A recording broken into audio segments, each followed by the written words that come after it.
Subscribe করুন Sony ৮, click করুন bell icon.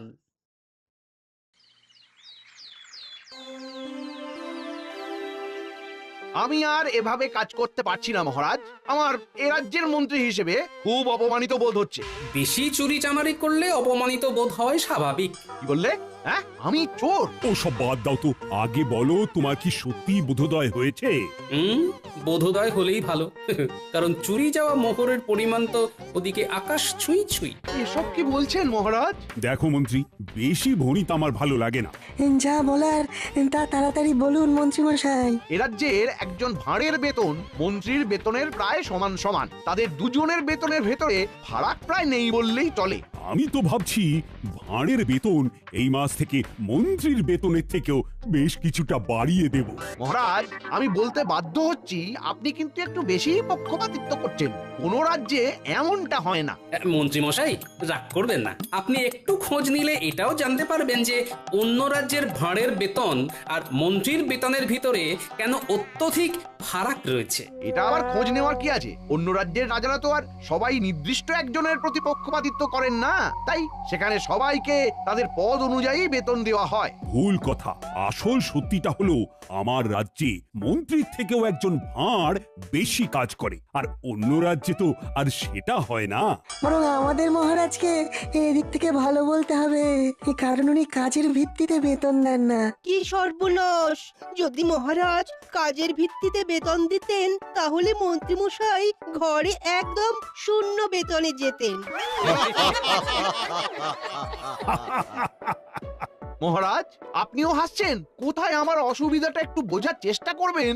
দেখুন মন্ত্রী মশাই, আপনি না। থামো গোপাল, থামো। তোমার ওই মাথা ভর্তি টাক আর হাতির মতো। মন্ত্রী, তোমার এতবার বেড়েছে, নিজে একজন সভাসদ হয়ে আরেক সভাসদের চেহারা নিয়ে ব্যঙ্গ করছো। ছি ছি ছি ছি। না না না না না না, এসব আমি একদম বরদাস্ত করব না। বেরিয়ে যাও, বেরিয়ে যাও আমার সভা থেকে। যাও যাও। মহারাজ, মহারাজ, আমার কথাটা একবার শুনুন মহারাজ। না না, আমার আর কিচ্ছু শোনার নেই মন্ত্রী। তোমার মন কুমানসিকতায় ভরে গেছে। তোমার শুদ্ধাচারের প্রয়োজন। তুমি যদি নিজেকে এই ধরনের মনোবৃত্তি থেকে শুধরে নিতে পারো, তাহলেই আবার এই রাজসভায় ফিরো, না হলে নয়। আমায় মাফ করে দিন মহারাজ, এমনটা আর হবে না। ওই যে বললাম, নিজেকে পাল্টাতে পারলে ফিরে এস। তুমি এক কাজ করো, তীর্থে যাও, মনকে শুদ্ধ করো, তারপর ফিরো। আর হ্যাঁ, অশুদ্ধ মন নিয়ে শুদ্ধতার ভান করে এই রাজ্যে প্রবেশের পর যদি কোনো বাজে কাজে ধরা পড়ো, তাহলে মনে রেখো, তখন এই রাজ্য থেকে সোজা বার করে দেব। যাও যাও, এক্ষুনি বেরিয়ে যাও।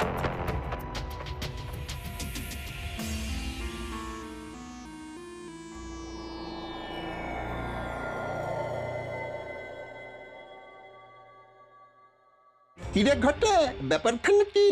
মন্ত্রীমশাই আমাদের ডেকে নিজে এমন উদাস হয়ে বসে। কবি টবি হবে নাকি? আমার মনটা খুব খারাপ রে, তার সাথে বেশ রাগও হচ্ছে। কার উপরে? আরে গোপালের চেহারাটা যে হাতির মতো, সেটা বলতেই মহারাজ গেলেন চোটে। আমায় সব সভাসদদের সামনে তাড়িয়ে দিয়ে বললেন মনকে শুদ্ধ করে ফিরতে। ওই দুজনকে আমায় জব্দ করতেই হবে। বুঝেছি বুঝেছি, তাই আমাদের ডেকেছেন, তাই তো? সবই তো বুঝিস, সব কথা কি আর মুখে বলতে হয়? কিছু একটা পরিকল্পনা কর। আমাদের হাতটা গরম করে দিন, কাজ হয়ে যাবে। আমার এখন মাথা গরম আছে, তাই তোদের হাতের বদলে উড়ন আর বসন দিয়ে কান গরম করে দিতে পারি। সুতরাং এখন যা, আগে কাজের কাজটা কর। বেশ, তাহলে আসি। কাল ভোরে এই পরিকল্পনা করে আপনার বাড়ি যাচ্ছি। বেশ হয়েছে, বেশ হয়েছে। মহারাজ মন্ত্রীকে বার করে দিয়েছেন। হ্যাঁ, মানুষের চেহারা ভারী হতেই পারে, তা বলে এমন কথা কেউ বলে? মন্ত্রী মশাই বরাবর অমন স্বভাবেরই লোক, বুঝলে। যাদের স্বভাব এমন হয় তারা হাজার চেষ্টা করলেও সহজে বদলায় না। হ্যাঁ, গিন্নি, চেষ্টাটাও সৎ হতে হয়, না হলে এরকমও মানুষ করে যে ভিতরে ভিতরে কোনো চেষ্টা করে না, এদিকে মুখে বলে চেষ্টা করেও কোনো লাভ হচ্ছে না। মানুষ চেষ্টা করলে সব পারে গিন্নি। তোমার সাথে মন্ত্রী মশাই এরকম করলে না আমার খুব খুব রাগ হয়। হ্যাঁ না, এর জন্য আমার কোনো আক্ষেপই নেই গিন্নি। আমি আমার রাজ্যকে ভালোবাসি, তাই করি। তাছাড়া একজন রাজ্যবাসী হিসেবে এটা তো আমার কর্তব্য। সত্যি, তোমার জন্য না আমার না খুব গর্ব হয় গো। আর আমারও তোমার জন্যে।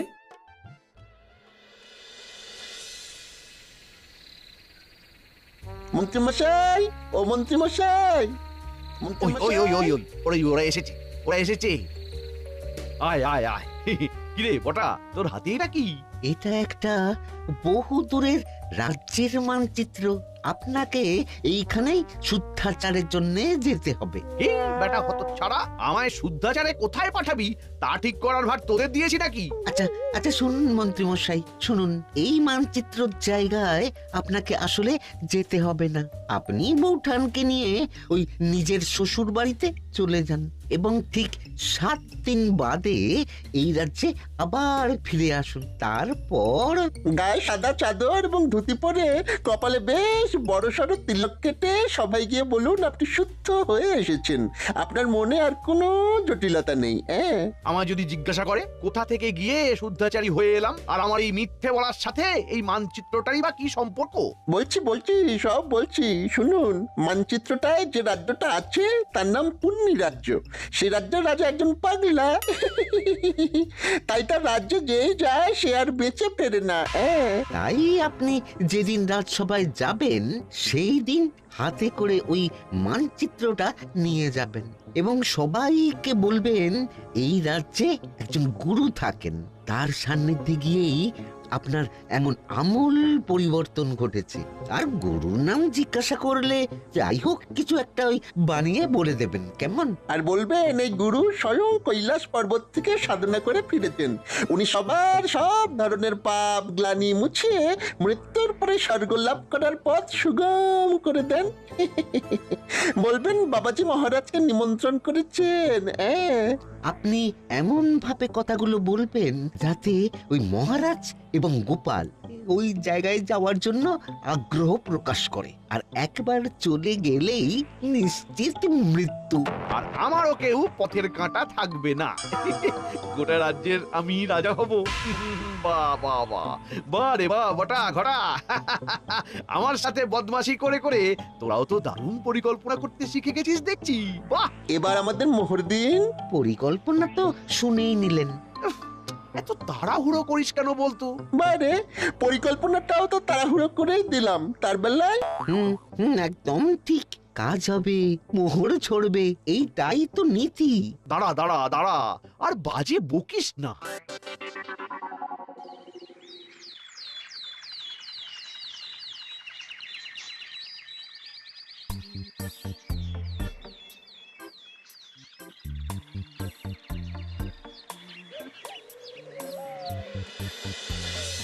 কি বলছো গোপাল? মন্ত্রী সত্যি সত্যি মন পরিশুদ্ধ করতে তীর্থে গেছে? আগে হ্যাঁ মহারাজ, নিজের চোখে দেখে এলাম।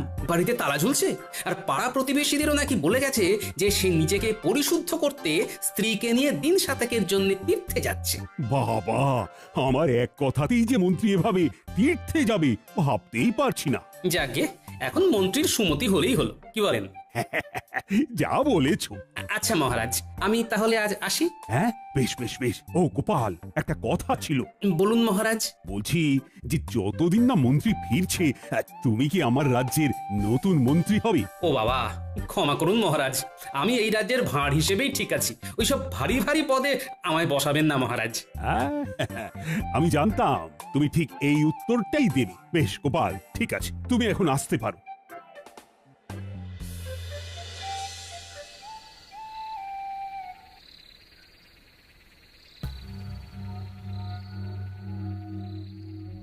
মন্ত্রী মশাই, তার শ্বশুর বাড়ি কেমন ঘুরলেন?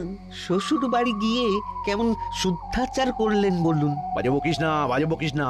এই নিশুতি রাত্রে তোদের কথা মতো ছুটে ছুটে এলাম। এদিকটার কেমন পরিস্থিতি সেটা আগে বল শুনি। মহারাজ গোপালকে রাজ্যের নতুন মন্ত্রী করতে চেয়েছিলেন, কিন্তু গোপাল রাজি হয়নি। এই গোপালটা মহা বদমাস। ওকে এই রাজ্য থেকে না তাড়ানো পর্যন্ত আমার শান্তি নেই। কালকে থেকে সবাই গিয়ে আপনি তো আপনার ওই নতুন রূপ দেখাবেন, সবাই দেখবেন গোলে জল। সবাই ভাববে আমি আমার সব জটিলতা কুটিলতা ঝেড়ে একদম শুদ্ধ মনে তীর্থ থেকে ফিরে এসেছি। হ্যাঁ মন্ত্রী মশাই, এদিকে আপনার জন্য একেবারে সাদা বস্ত্র প্রস্তুত করে রেখেছি। সকাল হলে সেই বস্ত্র পরে কপালে তিলক কেটে সবাই যাবেন, কেমন তো? এবং বলবেন হরে হরে হরে হরে। এই নিমিত্ত মাত্রকে মাগো ক্ষমা করে দিও। আর মনে করে মানচিত্রটা কিন্তু নিয়ে যাবেন। মনে রাখবেন, ওইটাই কিন্তু মহারাজ এবং গোপালকে চিরতরে বিদায় দেওয়ার জন্যে মূল অস্ত্র। আচ্ছা আচ্ছা আচ্ছা, বুঝেছি বুঝেছি। আমি এখনো অতটাও বুড়ো হইনি যে মানচিত্রের ব্যাপারটা বেমালুম ভুলে যাব।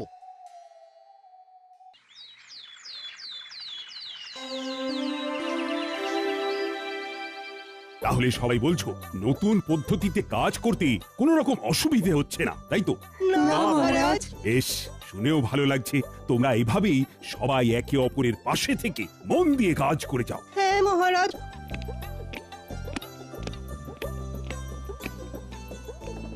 আরে মন্ত্রীমশাই, আপনি এমন বেশে, এ তো পুরো ভোল বদল। হ্যাঁ মন্ত্রী, তুমি?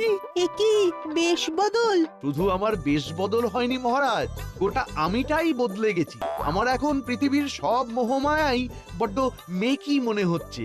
এখন আমার মন শুধু এইটাই বলতে চাইছে যে আমি নিজের মতো বাঁচতে চাই, আমি আমার মতো ভালো আছি, কারোর সাথে পাঁচি নেই।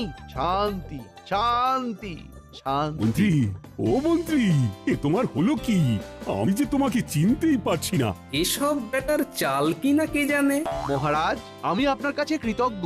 ভাগ্যিস আপনি আমার মনকে শুদ্ধ করে তোলার জন্য তীর্থে যাওয়ার আদেশ দিয়েছিলেন, না হলে তো আমি আমার সকল পাপ ধুয়ে মুছে মৃত্যুর পর স্বর্গলাভ সুনিশ্চিত করতেই পারতাম না। মন্ত্রীমশাই, আপনার স্বর্গলাভ সুনিশ্চিত, এটা কি সত্যি? হ্যাঁ গোপাল, আমি তো আর আগের মতো নেই। আমি আমার সব পাপ ধুয়ে মুছে করেছি সাফ। তুমিও আমায় ক্ষমা করে দিও। এসো এসো, বরং তোমার পা ধরে ক্ষমা চাই। ভুল স্বীকার করতে এখন আর আমার কোনো দ্বিধা নেই গোপাল। তা কে তোমায় শুদ্ধ হতে সাহায্য করলো শুনি? আর তুমি কোথায় বা তীর্থ করতে গেছিলে? এই দেখুন এই মানচিত্রটা, এই যে এই এই এই এই গোল মতো জায়গাটা দেখছেন, এটা হলো পুণ্যি রাজ্য। আমাদের রাজ্য থেকে প্রায় 150 ক্রোশ দূরে এখানে ধুনি বাবার আশ্রম আছে। উনি স্বয়ং কৈলাস পর্বত থেকে সাধনা করে ফিরেছেন। এই বাবার কাছে গেলে উনি এমন এক জল দেন যা দিয়ে স্নান করলে সবার পাপ মুছে গিয়ে স্বর্গলাভের পথ সুগম হয়ে যায়। এছাড়া ধুনি বাবাই বোঝান আসল জীবনের অর্থ কি, মায়া মোহ কাটিয়ে কিভাবে সাদা সিধে জটিলতা কুটিলতাবিহীন জীবনযাপন করা যায়। হরে হরে, মা গো, অপরাধ না নিয়ে ক্ষমা করে দিও মোরে। আর হ্যাঁ মহারাজ, উনি আপনাকেও কিন্তু সেখানে অনেকবার করে যাওয়ার জন্য আমন্ত্রণ জানিয়েছেন। আমিও নিজের জীবনে অজান্তে কতই না পাপ করে ফেলেছি, তাই সেই সব পাপের বোঝা ঝেড়ে ফেলে আমিও আমার মৃত্যুর পর স্বর্গলাভ সুনিশ্চিত করতে চাই। মন্ত্রী, আমি ধনী বাবার আশ্রমে গিয়ে জীবনের আসল অর্থ বুঝতে চাই। আমি ওনার নিমন্ত্রণ রক্ষা করতে চাই। মহারাজ, এত তাড়াতাড়ি কোনো সিদ্ধান্ত নেবেন না। আমার মনে হয় যে পাল, নিজের চোখে দেখছো তো মন্ত্রীর কি আমূল পরিবর্তন ঘটেছে। এরপরে আমি আর ধনী বাবার কাছে না গিয়ে থাকতে পারি, বরং তোমারও আমার সাথে যাওয়া উচিত। আজ্ঞে মহারাজ, আমি? আচ্ছা বেশ, আমিও যাব। আমরাও যাব মহারাজ। না না না, দেখো, সবাই মিলে এক্ষুনি গেলে হবে না। আগে আমি আর গোপাল ঘুরে আসি, তারপর তোমরা দলে দলে যেও। একদম ঠিক। তাহলে মহারাজ, কবে রওনা দেবেন? হ্যাঁ, কাল একদম ভোরেই রওনা দিতে চাই, বেশি দেরি করে তো লাভ নেই। আচ্ছা মন্ত্রী, আমি যেহেতু কদিন থাকছি না, তাই তুমি একটু কষ্ট করে রাজ্যটা সামাল দিও, কেমন? মহারাজ, আমায় আবার এসবের মধ্যে কেন জড়াচ্ছেন? রাজ্যপাঠ আমি যে দিয়েছি ছেড়ে। এই কটা দিন একটু সামলে দাও মন্ত্রী, আমি কিছু শুনতে চাই না। বেশ মহারাজ, আপনি যখন বলছেন তখন তাই হোক। ও মন্ত্রী, আরেকটা কথা, বাবার কাছে যাওয়ার জন্য কি কোনো রকম বিশেষ নিয়মপত্র আছে?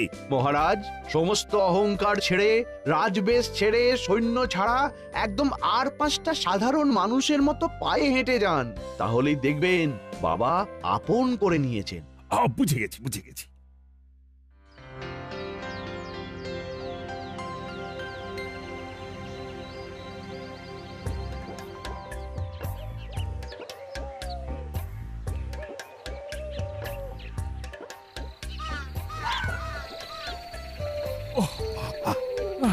বাবা গো, মা গো, আর কতটা পথ গোপাল। হ্যাঁ, হাঁটতে হাঁটতে পা ফুলে গেল তো। মহারাজ, বুঝতেই পারছি আপনার খুব কষ্ট হচ্ছে, কিন্তু আরেকটু কষ্ট করে ওই বট গাছটা পর্যন্ত চলুন, তাহলে আপনি পুণ্যি রাজ্যে প্রবেশ করে ফেলবেন। ওই বট গাছটা থেকে শুরু হচ্ছে পুণ্যি রাজ্য। গোপাল, ও ও গোপাল, আজ রাত্রিটা থাকবো কোথায় বলো তো? ওই বট গাছের নিচেই কি কাটাতে হবে? হ্যাঁ মহারাজ, আপাতত তাই তো মনে হচ্ছে, কারণ ত্রিসীমানায় তো কোনো বাড়ি দেখছি না। আর মানচিত্র অনুযায়ী আমরা পুণ্যি রাজ্যে প্রবেশ করলেও বাবার আশ্রম আরো খানিকটা দূরে রয়েছে মহারাজ, যেখানে আপনি কাল সকালের আগে যেতে পারবেন না। বেশ, তাহলে গাছের নিচেই রাতটা কাটাই আর কি। পুণ্যি রাজ্যে এসে পুণ্য করতে একটু কষ্ট তো সইতেই হবে। একদম চিন্তা করবেন না মহারাজ, আপনি নিশ্চিন্তে ঘুমন, আমি জেগে আছি।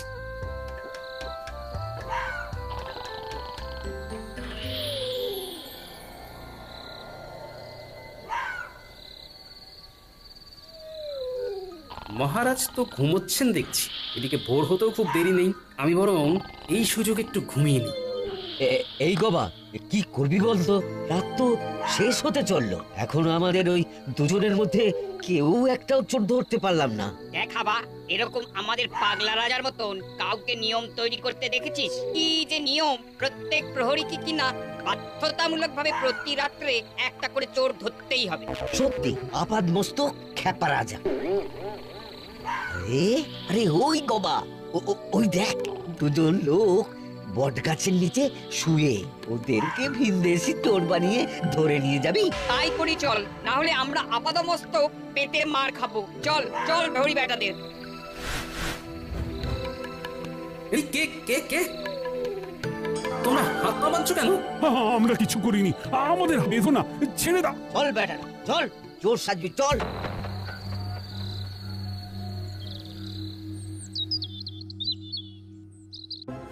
আমাদের তোমরা ছেড়ে দাও, আমরা চোর নই। আরে জানি জানি, সে তখন থেকে এক কথা বলে কানটা ছাড়া পালা করে দিল। আহা, জানোই যখন চোর নই তখন ধরে রেখেছো কেন? এই আড্ডা আমরাকে নিয়ে তো ভীষণ মুশকিল হলো, ঠিকঠাক করে কথাও বোঝে না। এই, আমার সাথে ঠিক করে কথা বলো। আমি তোমাদের মহারাজকে বলে দেব যে তোমরা জানো যে আমরা চোর নই, তবু ধরে এনেছো। বলেও কিছু লাভ হবে না বুড়ো, আমাদের রাজা কারোর কথাই শোনেন না। একবার গারদে ভরে দিলে তার একটাই শাস্তি হয়, আর তা হলো ইদারায় ছুঁড়ে ফেলে দেওয়া, বুঝলে? কি সর্বনাশ, এ কি নির্মম শাস্তি! এই শিগগিরই শিগগিরই আমাদের বের করো। তোমরা জানো না আমি কে? আমি হলাম... মহারাজ থামুন থামুন, এক্ষুনি পরিচয় দেবেন না। গোপাল, কি বলছো? এক্ষুনি না পরিচয় দিলে মেরে ফেলবে আমাদের। ভয় পাবেন না, আমি আছি। ইতিমধ্যেই ফন্দি এঁটে ফেলেছি, সময় মতো সব বলে দেবো। কই কই আমার ভিনদেশি চোরেরা সব কই? এই যে এই যে রাজন, এই যে একদম গারদের ভিতরে। বাবা বাবা বাবা বাবা, আমাদের পুরোহিতকে ডাক দাও, শাস্ত্র পাঠক। তারপর সব ব্যবস্থা হয়ে গেলে এদেরকে ইদারার সামনে ফেলার জন্য নিয়ে যাও, আমি মজা দেখবো। গোপাল, তুমি সব শুনলে তো? ভয় নেই, আমি আছি মহারাজ।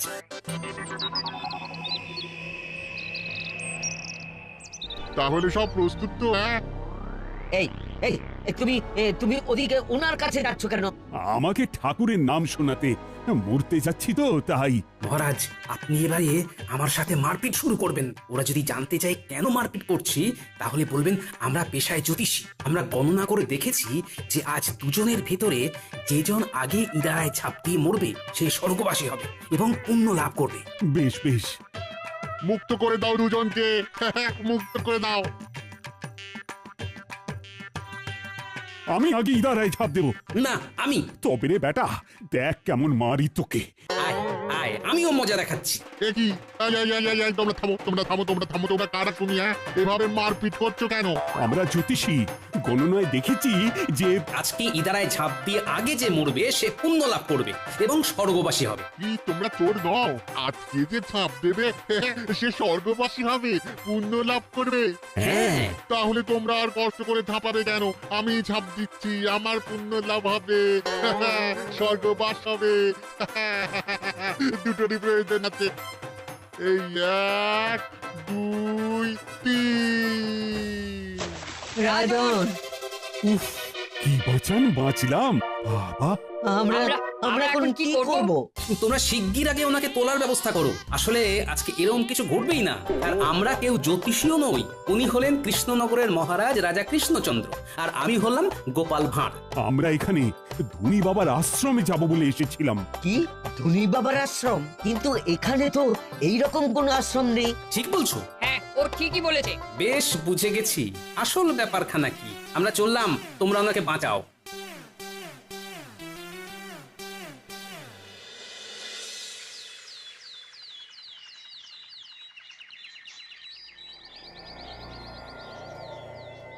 রে তাহলে এই দুদিনে দুজনেই পটকে গেছে বল? পাগলা রাজা কাউকে আস্ত রাখে না, সবাইকে জোর অপবাদে ইনারাই ফেলে মারে। সব এখন ছাড়তো। এইদিকে ওই দুদিনের ভিতরেই মন্ত্রী মশাইয়ের চুরি করা মোহরের সংখ্যা দেখো, ৯ করে ৭০০টা। কি কাণ্ড দেখেছো? সব বেটা মন্ত্রীর ভড়ংবাজি। চলুন এবার ভিতরে যাই। এই বেটা মন্ত্রী, ষড়যন্ত্রী, এসব তোমার বদমাইশি। চলুন মন্ত্রী মশাই, এবারে আপনাকে ইদারায় ফেলবো। ওরে বাবারে, ওরে বাবারে, ভূত ভূত ভূত ভূত! ঘটা পালা! আমরা ভূত নই। চলো মন্ত্রী, চলো এবার। আমায় ছেড়ে দিন। ও বাবা গো, ও মা গো, কে আছো গো? বাঁচাও, বাঁচাও, আমায় ছেড়ে দিন, আমায় ছেড়ে দিন। For more updates, subscribe to our channel, click the show links and enjoy watching the videos.